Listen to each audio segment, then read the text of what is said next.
Assalamualaikum warahmatullahi wabarakatuh.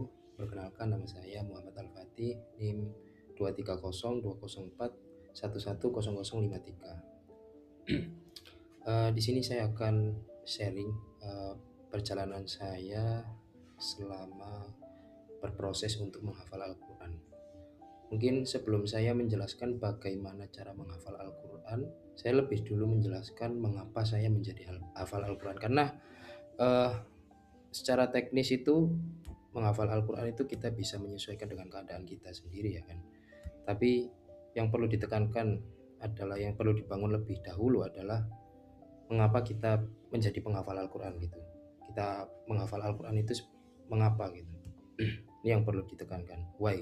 Jadi ketika, karena kalau misalkan why ini lebih kuat gitu kan, ketika di tengah-tengah proses menghafal Al-Quran nanti ada alasan kita menghafal Al-Quran ini menjadi penyemangat kembali gitu, pembangkit kembali. Kalau ini ya, kalau merujuk ke hadis Nabi, beliau itu bahwa di hadis beliau itu menjelaskan bahwa kemuliaan menghafal Al-Quran itu akan diberikan mahkota di akhirat. Dari riwayat Abu Hurairah radhiyallahu an berkata bahwa Al-Quran akan datang pada hari kiamat. Lalu dia berkata, ya Allah, berikan dia perhiasan, lalu lalu Allah berikan seorang hafid Quran, mahkota kemuliaan Al-Quran. Al-Quran memintakan lagi, ya Allah, tambahkan untuknya. Lalu dia diberi pakaian perhiasan kemuliaan. Kemudian dia minta lagi, ya Allah, ridhoi dia. Allah pun meridhoinya. Lalu dikatakan kepada hafid Quran, bacalah dan naiklah. Akan ditambahkan untukmu bahagia pahala dari setiap ayat yang kamu baca. Hadis riwayat Tirmizi. Dan hadis kedua, kemuliaan bagi penghafal Al-Quran itu yang menghafal, mengkaji dan juga mengamalkannya, ya, itu akan diberikan mahkota bagi kedua orang tuanya dari cahaya yang terangnya seperti matahari. Dan kedua orang tuanya akan diberikan dua pakaian yang tidak bisa dinilai dengan dunia. Kemudian kedua orang tuanya bertanya, mengapa saya sampai diberi pakaian semacam ini? Lalu disampaikan, disebabkan anakmu seorang telah mengamalkan Al-Quran. Hadis riwayat Hakim.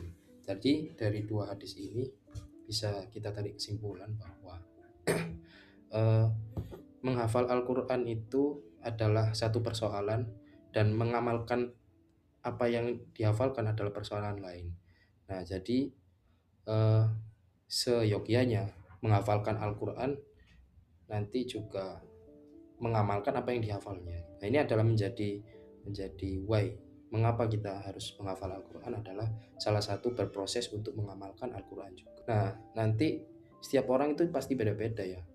Ada yang ingin membahagiakan orang tuanya gitu, ada yang ingin mencapai karirnya gitu kan, salah satunya dengan menghafal Al-Quran, mungkin ingin menjadi kiai mungkin, ya. Nah, ini nanti niat-niat yang bersifat duniawi emang nggak apa-apa, itu menjadi pondasi awal untuk kita terus untuk istiqomah menghafal Al-Quran. Nah, itu lebih dikuatkan lagi setelah ini ya, setelah ditata niatnya, kemudian baru kita masuki bagaimana cara menghafal Al-Quran secara teknis gitu.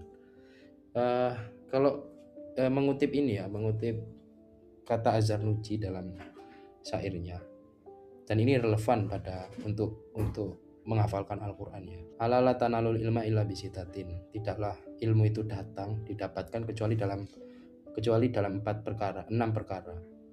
Saumbika amma jumu'iha bibayanin, akan aku berikan kumpulan-kumpulannya, yaitu yang pertama dukain, yaitu cerdas, wahirsin, semangat, wastibarin, sabar, wabulwatin, biaya, wa irsyadi ustadin, dan petunjuk guru, watuli zamani, dan lama waktunya. Jadi ada 6 poin di sini. Salah satunya kalau kata Syekh Zarnuji gitu kan, yaitu pertama cerdas. Kecerdasan setiap orang memang berbeda-beda. Ada yang menghafalnya itu dia cepat, ada yang lambat gitu kan. Nah, tapi terlepas daripada itu, kita bisa memaksimalkan kecerdasan setiap kecerdasan yang kita punya. Lalu yang kedua adalah semangat. Dan semangat ini tidak dimiliki tidak belum tentu dimiliki oleh banyak orang.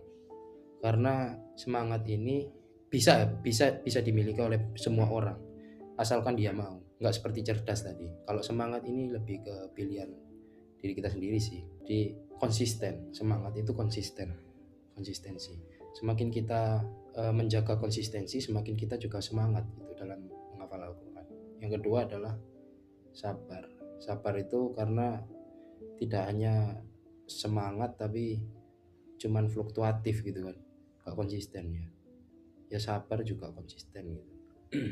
Dan yang keempat itu biaya. Mau nggak mau kita mondok gitu kan ya, atau kita tidak hanya spend waktu ya, harus mau nggak mau ya emang spend biaya juga. Terus kemudian irsyadi ustadin, yaitu petunjuk dari para guru. Ada yang membedakan keilmuan Islam dengan keilmuan selain Islam ya, entah itu keilmuan barat atau ya keilmuan barat lah. Secara metodologi yang diunggulkan di dalam Islam itu adalah sanad. Transmisi sanad itu sangat penting dan itu menjadi suatu kebanggaan ilmiah karena seorang pembaca itu tidak bisa seorang pembaca itu tidak mungkin bisa menafsirkan atau membaca sama persis dengan apa yang siapa yang menciptakan karya tersebut oleh autor. Jadi perlu yang namanya petunjuk guru itu biar nggak salah baca, biar nggak salah menafsirkan, biar nggak salah memahami. Nanti jatuhnya kayak Zahrur nanti memahami Al-Quran yang begitu sangat menyimpang gitu kan, karena tidak adanya petunjuk guru tadi. Dan itu menjadi satu kebanggaan ilmiah di dalam Islam ya, dengan adanya sanad.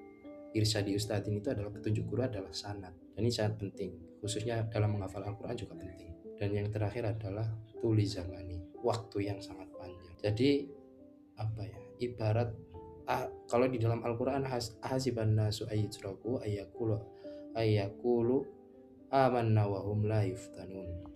Jangankah kalian mengira bahwasanya manusia yang sudah mengatakan bahwasanya kami beriman, la yuftanun, tidak diuji. Yuftanun di sini ada banyak kosakata yang dipilih Al-Quran itu yang memiliki konteks masing-masing gitu.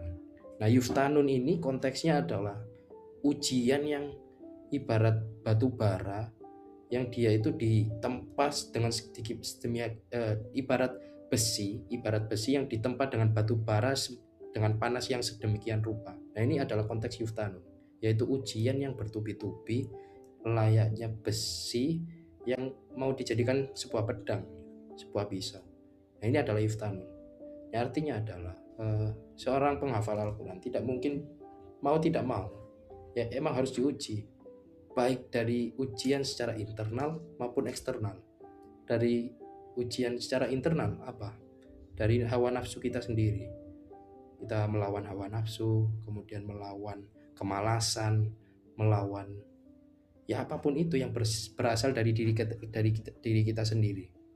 Lalu yang kedua adalah faktor eksternal, ujian dari luar, ya entah dari segi ekonomi atau dari segi gangguan teman, lingkungan penghafal atau dan lain sebagainya. Yaitu kita harus meminimalisir itu dan harus konsisten. Nah, ketika sudah memiliki niat yang pertama why, niat yang sudah tertata, kemudian kita sudah punya bagaimana strategi-strateginya, baru kita ya langsung kita terjun aja langsung hafal, tinggal action.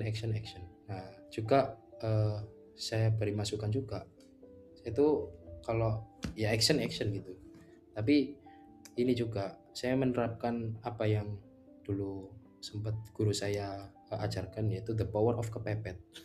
Nggak tahu ya ini teori apa gitu. Ini sebuah teori yang memang secara praktis itu ya sudahlah sangat-sangat relevan lah secara praktis ya. Nah, the power of kepepet itu ini bagaimana kita mendesak diri kita sendiri dari misalnya dalam jangka 1 bulan misalnya dalam jangka 1 bulan. Aku harus mau nggak mau, bisa nggak bisa, minimal harus 2 juz gitu, selesai 2 juz. Jadi setiap 15 hari aku 1 juz gitu. Bagaimanapun caranya. Nanti cara itu akan muncul sendiri ketika kita sudah menata target-target kita gitu. Nah, kemudian akhirnya dengan the power of kepepet, dengan planning yang jelas, kita akan senantiasa sistematis dalam menghafal. Kemudian kita ya semakin terdesak, akhirnya ya tidak kerasa gitu, tidak kerasa dalam menghafalkan. Ya tahu-tahu 1 tahun 2 tahun ternyata sudah selesai gitu kan. Saya juga nggak ngerasa juga gitu. Selama menghafal ya alhamdulillah sudah selancar ini gitu kan, tiba-tiba gitu ya. Tapi dalam proses itu ya tentu saja prosesnya sangat panjang. Tapi itu tadi, the power of kepepet itu emang sangat penting, sangat praktis. Mungkin ya itu saja sedikit sharing dari saya ya. Kalau kata para ulama sih, manjada wajada, itu tahap awal untuk seorang menuntut ilmu, seorang menghafal Al-Quran. Tapi ada yang level di atasnya lagi, manjada wajada, yaitu berusaha sampai mati-matian gitu. Kalau manjada wajada, berusaha gitu kan. Barang siapa yang berusaha maka dia akan mendapatkan. Kalau untuk menghafal Al-Quran nggak hanya berusaha, tapi berusaha mati-matian gitu. Mungkin itu sedikit tambahan dari saya. Wassalamualaikum warahmatullahi wabarakatuh.